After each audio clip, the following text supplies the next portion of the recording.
There we go.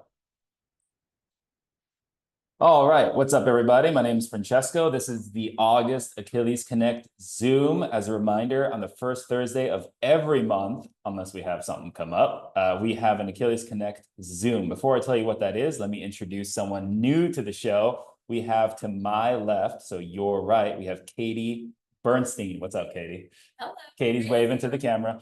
Um, Katie is replacing my usual co-host, Catherine, because Catherine is somewhere not in New York City. And if you are part of her volunteer chapters, you probably know where she is. She's having a good time. And I think she will be back with us in the September Achilles Connect Zoom, slightly more tanned than she left. So there's a little hint as to where she is. I know we have two athletes joining, Evelyn and Sarah from Chicago, which is very exciting. They're doing a triathlon camp out in Chicago. And this weekend, we Achilles have our own triathlon camp, which I'll talk to you about a little bit more in a second. So yeah, as a reminder, these Connect Zooms are a good way for us to kind of, well, obviously, as the name suggests, we're going to connect. I'll give you some updates, what's going on in the month of August, what's coming up.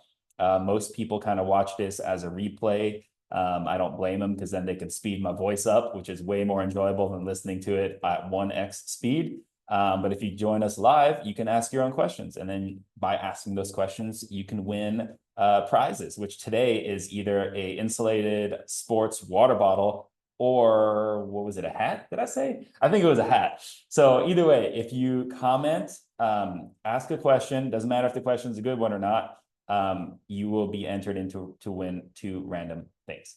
So that is that. We're going to get into some updates. We're going to talk about that for maybe 3, 4, 5 minutes. Then we're going to get into a little bit of a Paralympic review because it is Olympic/Paralympic season, which is very exciting. It comes around once every 4 years. We're going to talk a little bit about the history of the Paralympics, why it's important to watch it, and some things to look out for. And then we'll get into one quick training tip about multisport, and then we're going to get into your questions. So that's the plan for today. Again, grab a beverage, make sure you stay hydrated, donuts in the back, and we will get going.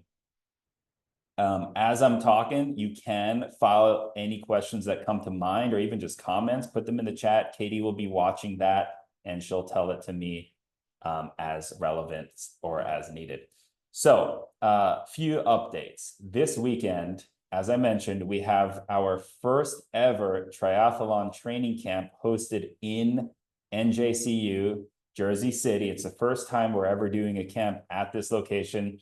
It's kind of an experiment. We're going to see how it goes. I'm excited about it for a few reasons. One, it's an accessible location, which again, because it's an experiment, right? First camp we're doing it, we're testing out the facilities, but we have high hopes for that. Two, it's scalable, right? Like we could potentially rent out the entire dorm building and do a 300-person camp at some point in the future. Not saying we are going to do that, but the scalability and the growth possibility is there, right? Which is very exciting. And just, facility wise and what it's around, it's going to allow us to do a lot more than we maybe were able to do in the past. So for those reasons and more, we're really excited.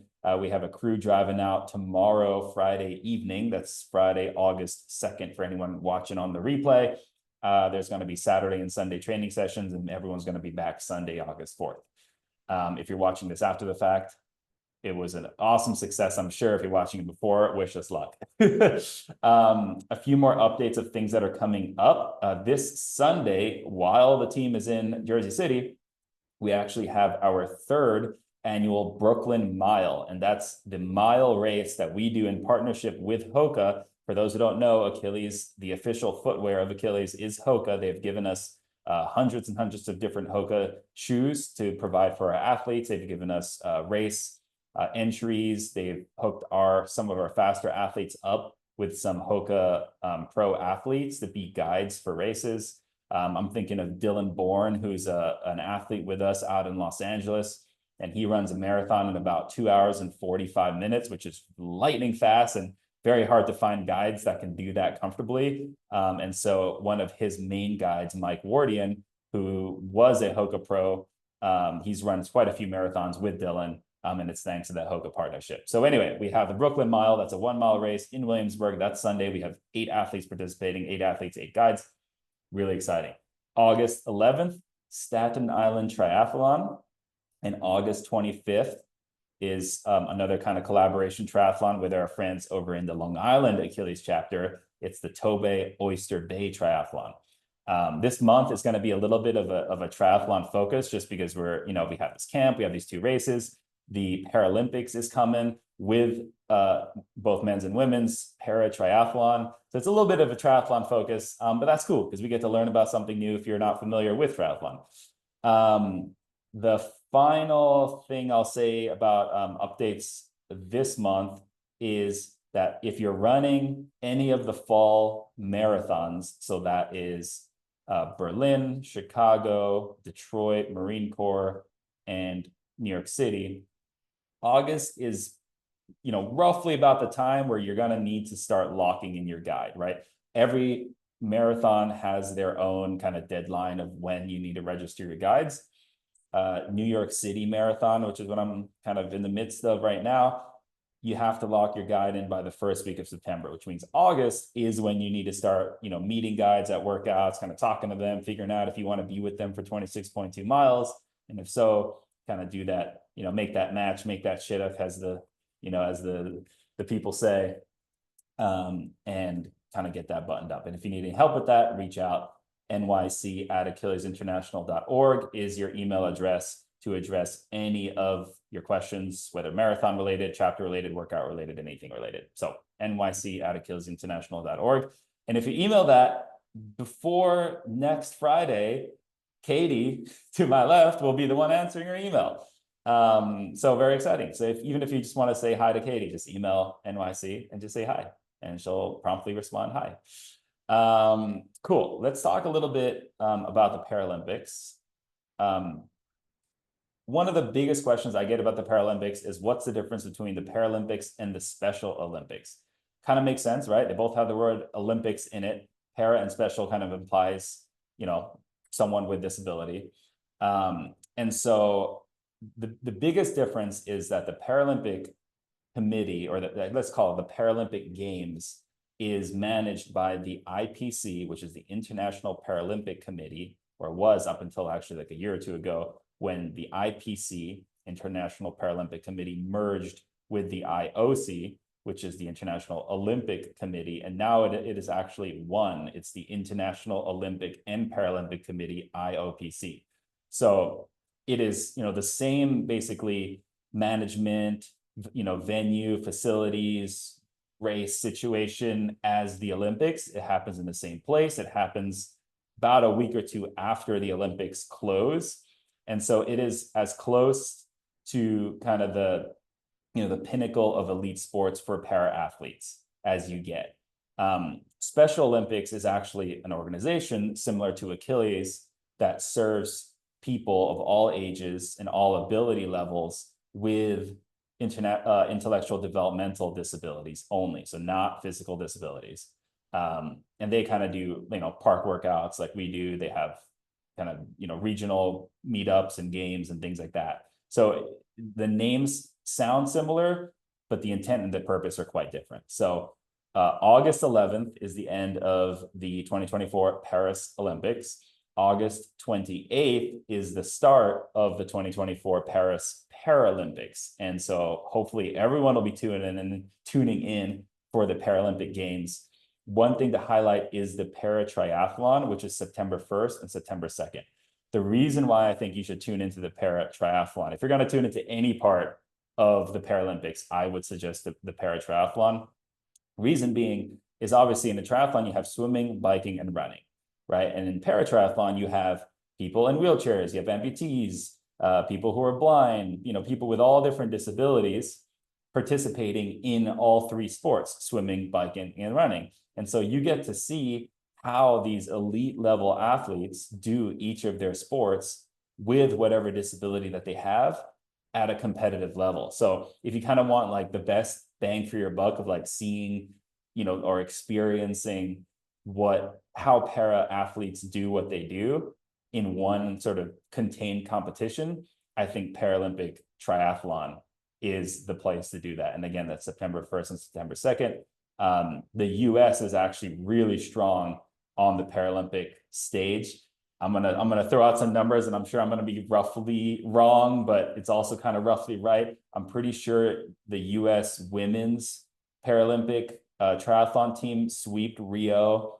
They got at least one medal in Tokyo, and we'll see what happens in Paris. Similar on the amputee side, just very, very strong showing by USA women in the para triathlon world. The men got to work a little harder, but the women are crushing it. So that's that's something to be seen. Every year, by the way, if you're an athlete with disability and you're an Achilles athlete and you're listening to this, there are development camps hosted by Team USA to kind of discover new up and coming athletes with disabilities in the triathlon world. So if you're interested in that, hit me up.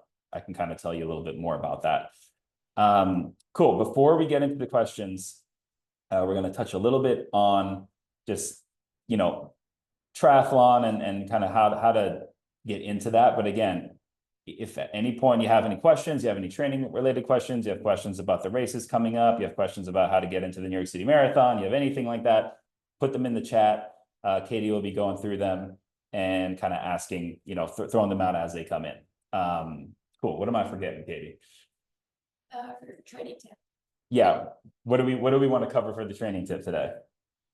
Want to cover transitions and changes. Oh, okay. You see, guys, this is why I need a co-host, because it keeps this train even vaguely on the rails. Because without that, we would be in the valley, over the mountain, completely opposite side of the train tracks. So this is what keeps it on. All right. So we're going to touch just on one little tip that one of my very, very good friends and race guides, Tom, actually taught me, and is covered at a lot of those aforementioned Team USA Paralympic triathlon training camps. And that's the concept of slow is smooth, smooth is fast. And that's actually one of the things that will be covered this weekend at our beginner triathlon camp in Jersey City. Slow is smooth, smooth is fast. And we're going to relate it to something in running, marathon running, and then something in the triathlon world. And again, this is the time where you're going to, think of some questions, put them in the comments. We're going to pick two random people, or actually I have to say, Katie's going to pick two random people. And we're going to see who wins the bottle and who's going to win the hat.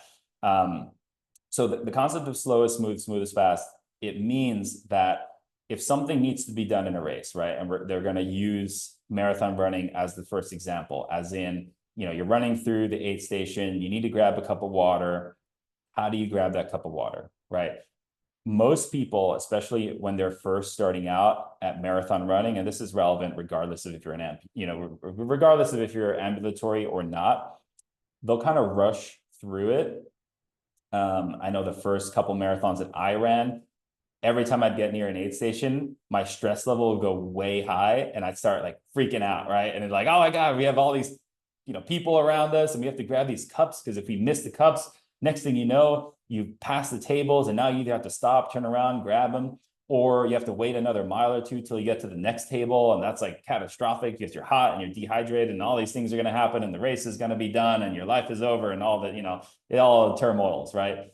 And so the concept of slow is smooth, smooth is fast is to do anything fast or efficiently, you have to slow things down first, right? Because you have to master the individual steps of anything in order for you to then be able to speed that process up. So I actually, there was, especially in the beginning or the first few years of running, there was a lot of like reaching out, kind of trying to grab cups, like slapping them off the table, kind of crushing them, dropping them, like doing a lot of sloppy mistakes like that. And it wasn't until we did a kind of a focused, intentional training where literally stop, slowly reach out, grab one. It was so painful, right? Like nails on chalkboard, but you're literally stop, reach out, grab one, take a drink, slowly start running again, and then speed up. And then as you do that a couple times and then a dozen times, you slowly start speeding it up faster and faster and faster. And because you took the time to do it slower, now you're able to run by, barely break stride, grab a cup off the table without even stopping, drink, drop, right? So that's just one example. In the triathlon world, this is really relevant in the transition, right? So if you're coming out of the water, and if you look even in, in the Olympics or in the Paralympics or any sort of elite triathlon, you see these people, it takes them like literally 30 seconds. They jump out of the water, they strip their wetsuit off, they jump on the bike already has their shoes rubber banded to the pedals. It's pretty epic, right? They didn't start off that way. Normally it takes new triathletes like 5, 6, 7, 8, 10 minutes to do transition. And to get it down from 10 minutes to 45 seconds, it's that, methodical breakdown of the processes, step by step, slowly. And then as you master that, you can slowly increase it, do it a little faster each time. And that's what gets you to mastery. So I think that's a really cool tip. You can kind of take that, apply that to almost anything, and it'll help make, any sort of complicated series of steps more manageable and easier to do faster. So there's a little tip. We're going to get into some questions. Hopefully Katie got some queued up.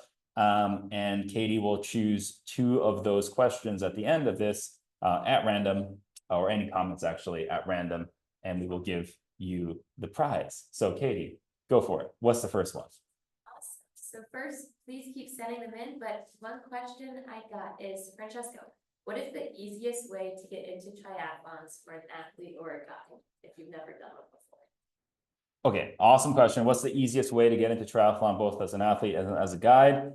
I would say, so triathlon, it seems daunting, right? It's 3 different sports. Oftentimes you did not grow up doing all 3 sports. If anything, you've grown up doing maybe one of the sports or 2, for those who don't know, right? It's swimming, biking, and running.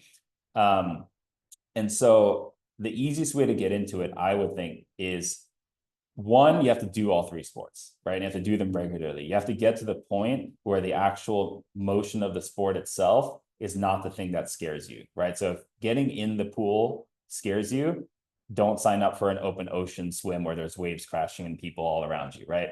So I think step 1 is get comfortable in all 3 settings, get comfortable in the pool, get comfortable on a bike, and then get comfortable running.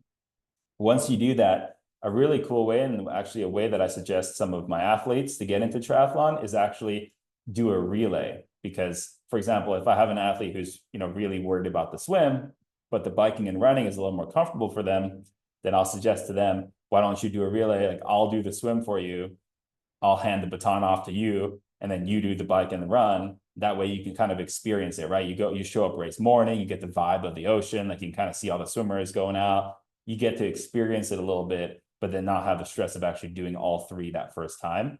That's a really cool way. I would say, if you're a triathlete already and you're a volunteer, you're a triathlete already, but you've never actually guided a triathlon and you would like to get into guiding, a really cool way, I guess, well, first of all, easy answer, similar, right? Do a relay instead of all 3 if one part stresses you out.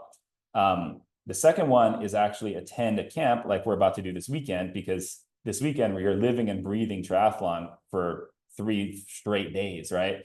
And so it really kind of breaks down that initial fear of the unknown. It breaks things down into the easily manageable steps like we talked about with the tip. And it just makes it, way more attainable and realistic for you to do it. So 2 little tips right there. What do you got? Thank you, Francesco. Okay, one other question I got sent is, if swimming is my worst sport, how do I pick a triathlon? Which do I go for? If swimming is your worst sport, so I totally get this, because swimming was actually, well, it still is my worst of the 3, swimming, biking, and running.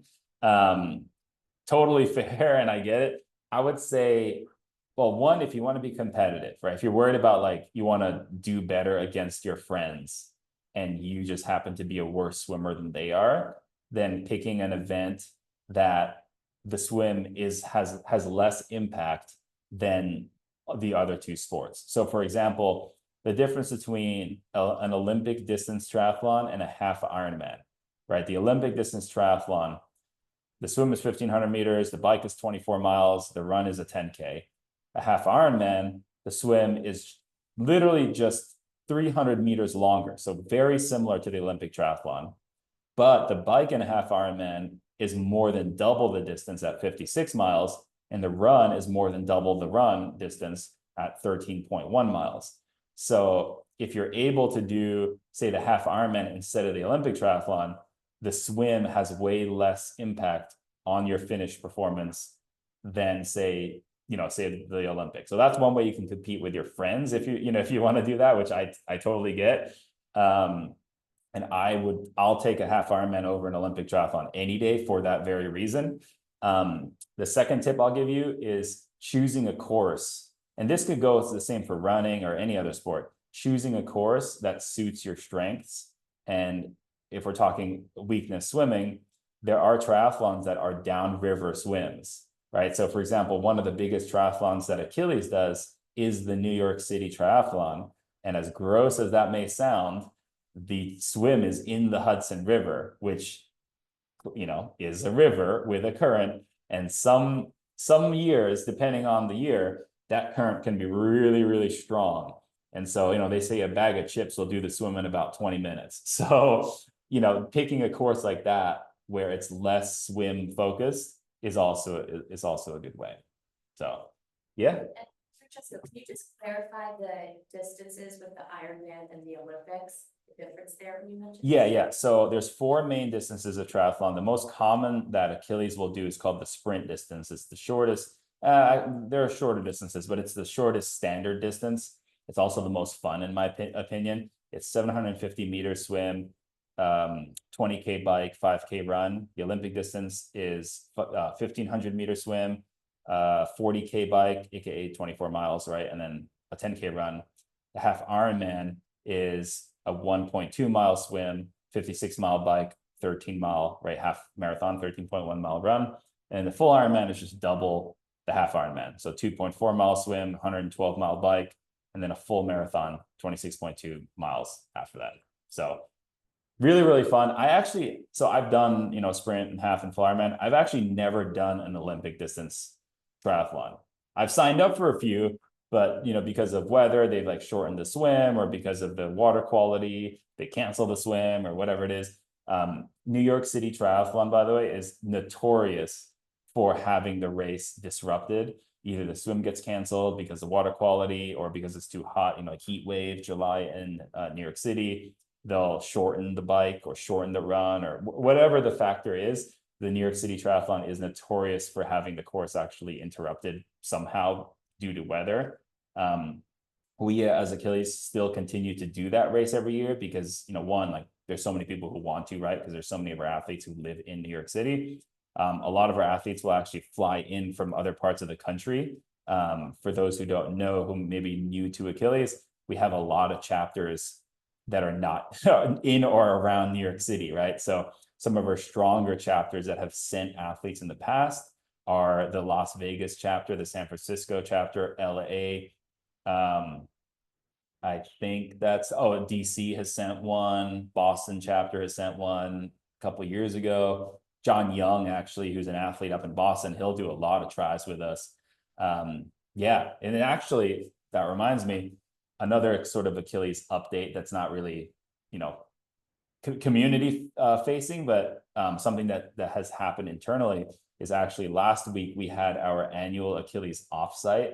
And that's really exciting because it's a chance for all the chapter leaders that are in and around kind of New York City, Wave 1, and then some of the volunteer chapter leaders. They come in, meet with the staff of Achilles. We had about, I think it was like 35 people, give or take, all in one room from 8 a.m. to 5:30 p.m. and just talking all about ways to recruit more athletes, like impact, what are the actual like true values of Achilles, what do we stand for, what are our priorities, like talking kind of big picture macro level things. And it was very cool because I got to meet several chapter leaders that I've never met in person before, and 2 of them that I'll shout out I've met, so actually 3, let's say. One is Michael from Philly. We have a pretty strong chapter in Philadelphia, which for those who don't know, if you have a little day trip out to Philly, you should work out with the Philly chapter of Achilles.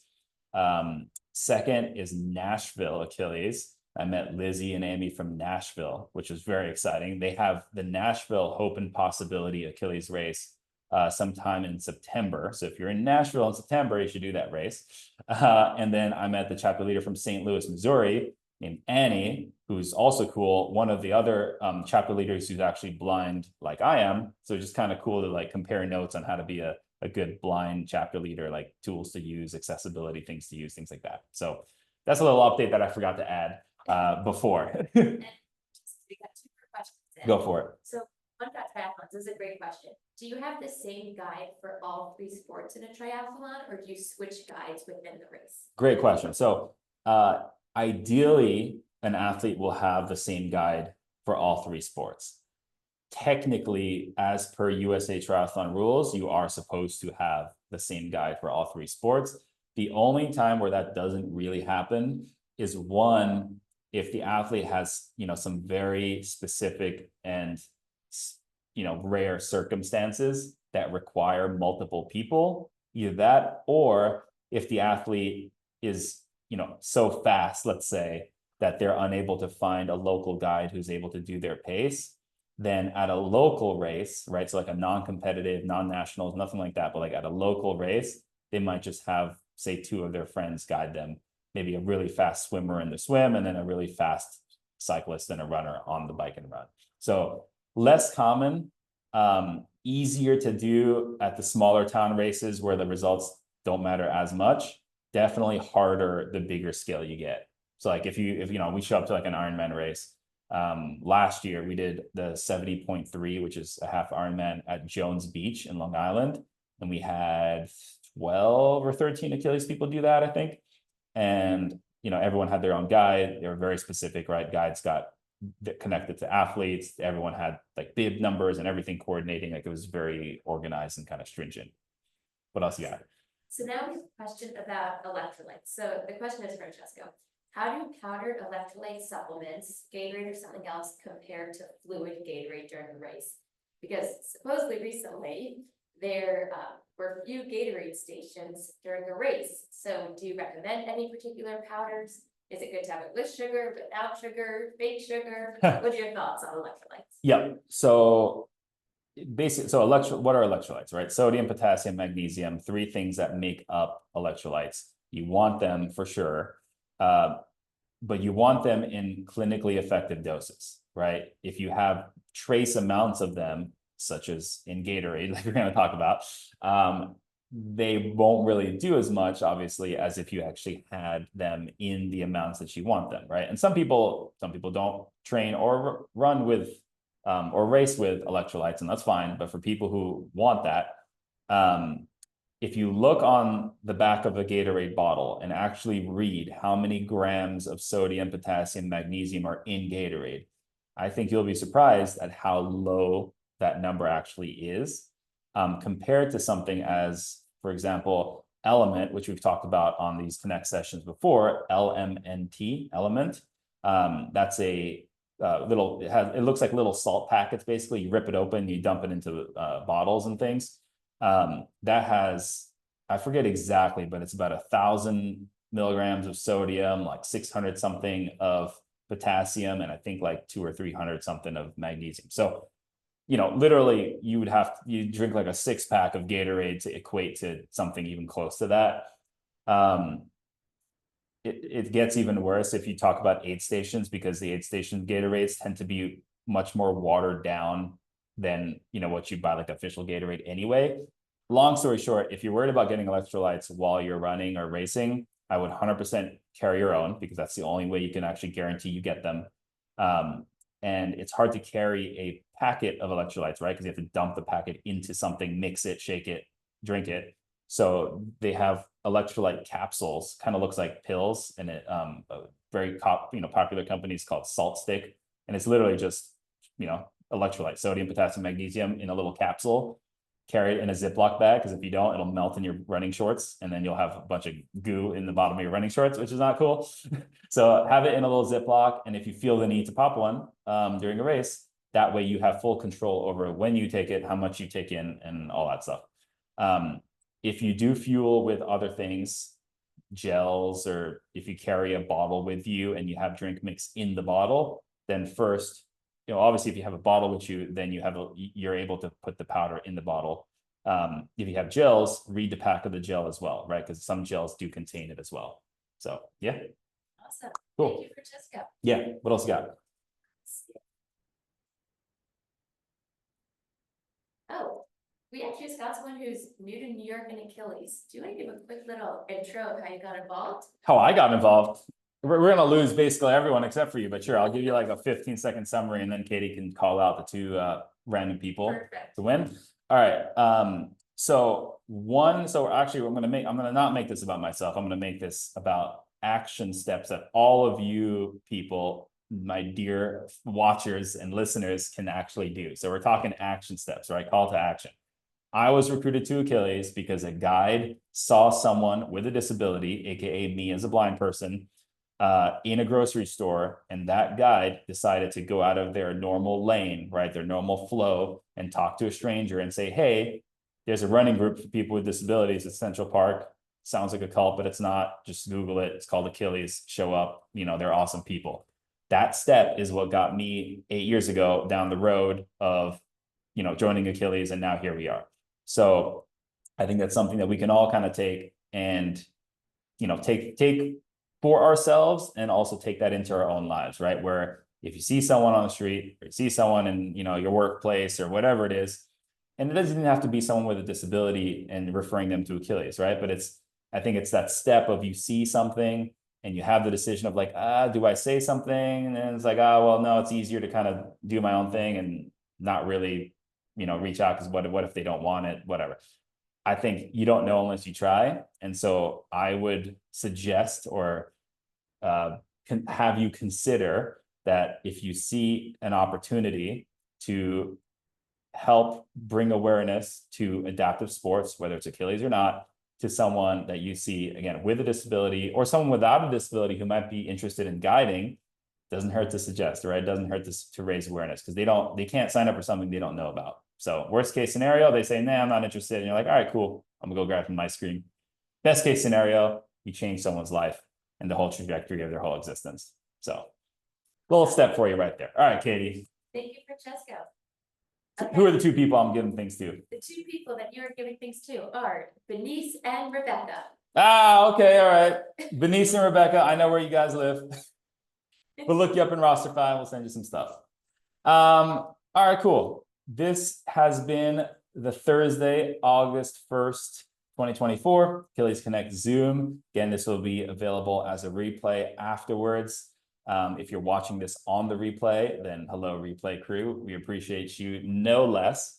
Tomorrow we'll launch our first ever triathlon camp at this NJCU location. We're going to see how that goes. Don't forget, we have Achilles Connect Zooms on the first Thursday of every single month.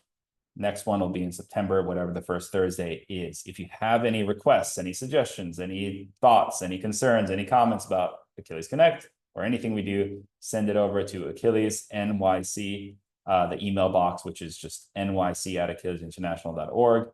DM us on social, send me an email, however you like to get in touch. Rock on.